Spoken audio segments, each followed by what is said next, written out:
Shalom. First and foremost, I want to give all praises, honor, and glory to Yahweh, Bahasham, Yahweh Shai, Bahasham, Racha Kodash. Double honors to the elders and the apostles of Great Millstone, and peace and blessings to the elect. And today we're going to go into the book of Mark, the 7th chapter. Then came together unto him the Pharisees and certain of the scribes, which came from Jerusalem. And when they saw some of his disciples eat bread with defiled, that is to say, with unwashen hands, they found fault. Meaning that they didn't wash their hands, after like the ceremonial hand washing that they used to do, all right, as the tradition was, as it says here. For the Pharisees and all the Jews, except they wash their hands oft, eat not, holding the tradition of the elders. And when you read this here in let's see. I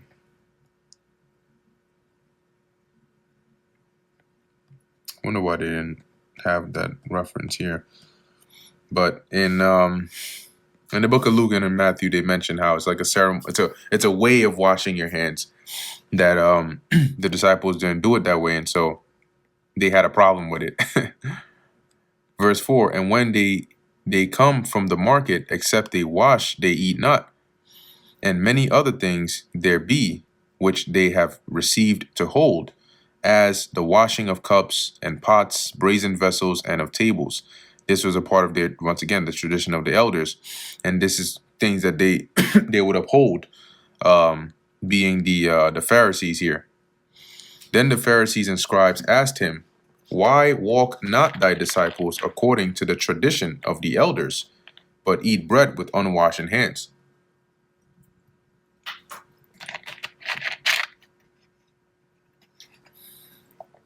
He answered and said unto them, well hath Isaiah prophesied of you hypocrites. As it is written, this people honoreth me with their lips, but their heart is far from me. Meaning that, in words, or in pretense, you seem to honor the Lord, but your actions and your mind is really actually far from serving the Lord.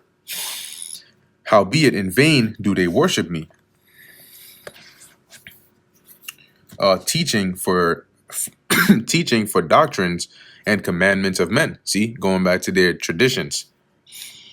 For laying aside the commandment of God, ye hold the tradition of men, as the washing of pots and cups and many other such the like do ye, or like things ye do. So they were putting more emphasis and importance on the tradition or on their traditions than the commandment of God. And he's going to go into an example, Yahweh Shai, that is explaining what he means. And he said unto them, full well ye reject the commandment of God, that ye may keep your own tradition. See, so at the expense of keeping the commandments, you hold your own traditions above that. For Moses had said, honor thy father and thy mother, and whoso curseth father or mother, let him die to death. And the honor here is more than just respecting and but it goes into providing for them, right? Whether it's money or a gift or whatever the case is, but providing for them and taking care of them. And their tradition here was a way to bypass that. Verse 11, but ye say, if a man say to his father or mother, it is Corban, that is to say, a gift, by whatsoever thou mightest be profited of me, he shall be free, meaning he would be free from that law, right, in having to do it. And that's basically saying, well, let's read verse 12. And ye suffer him no more to do aught for his father or mother. So somebody can just say, oh, what I was going to give you is actually a gift for the Lord, right? It's a gift that I've reserved to offer, in the temple or to the Lord. And so I can't give it to you. And because it's a gift for the Lord, then they would say, okay, that's fine. So people would use that as a loophole not to actually, as it says, do aught for his father or mother, making the word of God of none effect through your tradition, which ye have delivered, and many such like things do ye. So it wasn't just this, right? There were many other similar things that they would do, poking loopholes into the law to avoid having to do certain things. And when he had called all the people unto him, he said unto them, Hearken unto me, every one of you, and understand.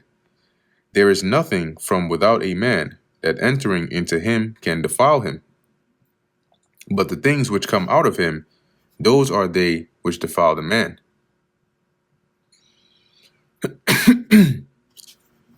If any man have ears to hear, let him hear. And he's going to explain this, what he means by this later on. And when he was entered into the house from the people, his disciples asked him concerning the parable. And he saith unto them, Are ye so without understanding also? So are you also lacking understanding, that you didn't understand this?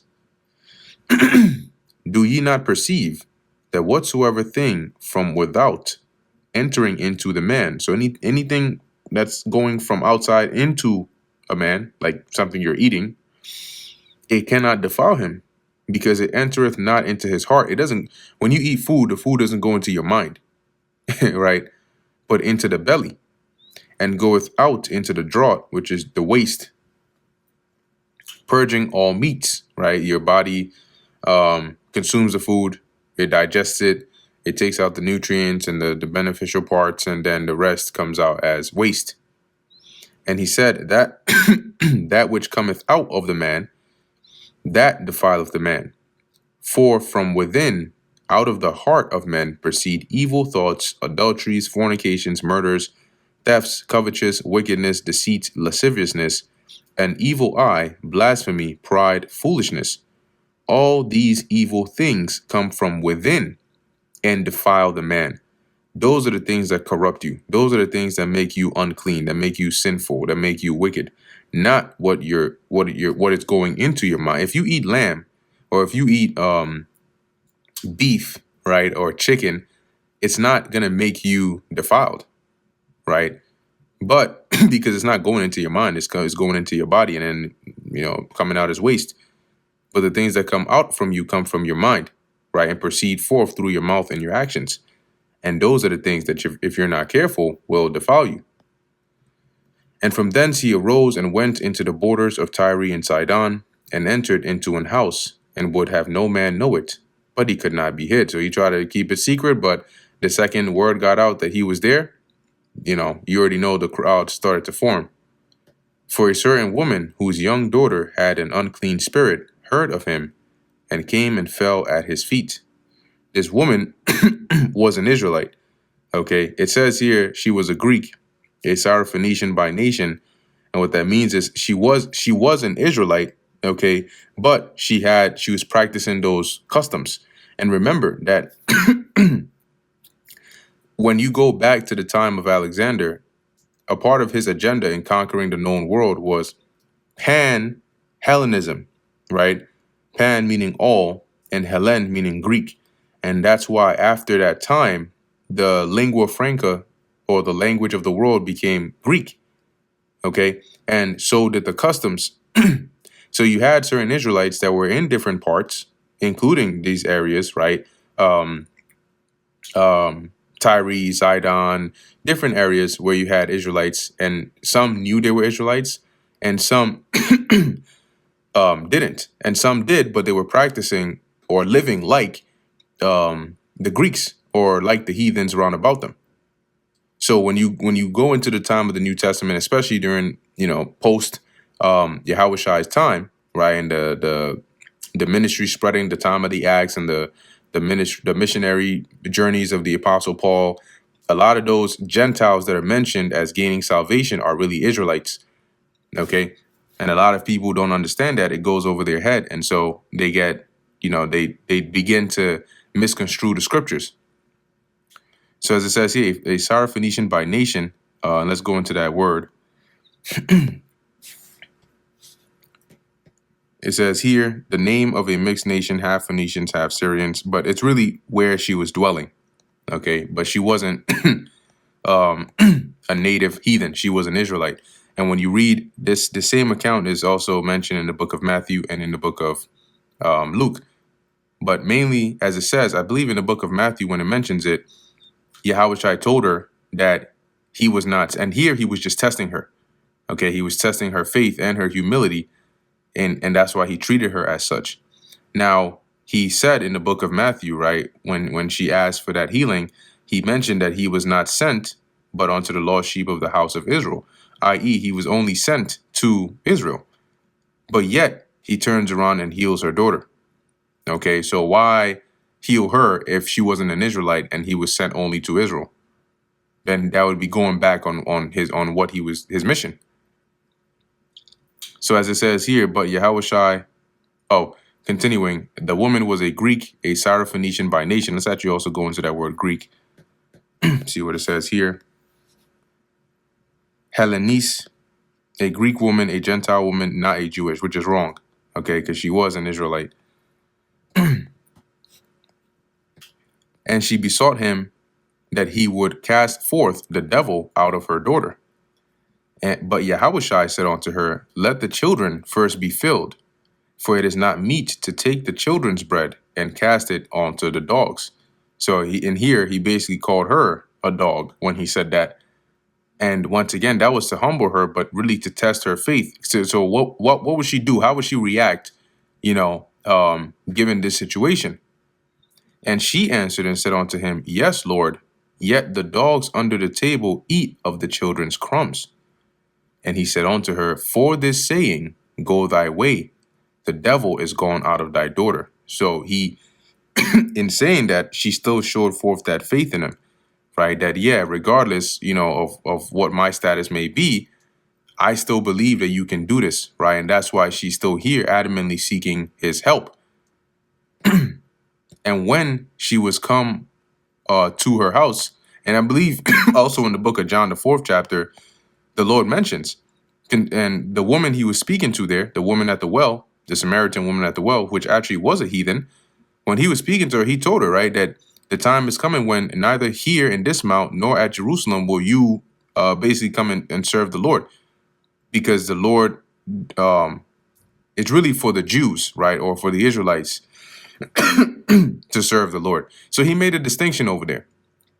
So it doesn't make sense that here he would heal or adhere to the needs of a heathen woman, but then there at the woman, he would say that to the woman at the well, right, at the Samaritan woman at the well. And when she was come to her house, she found the devil gone out, and her daughter laid upon the bed.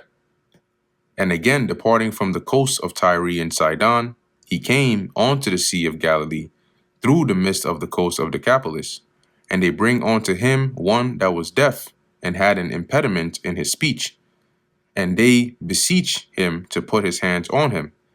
And he took him aside from the multitude, and put his fingers into his ears, and he spit and touched his tongue. And looking up to heaven, he sighed, and saith unto him, Ephphatha, that is, be opened.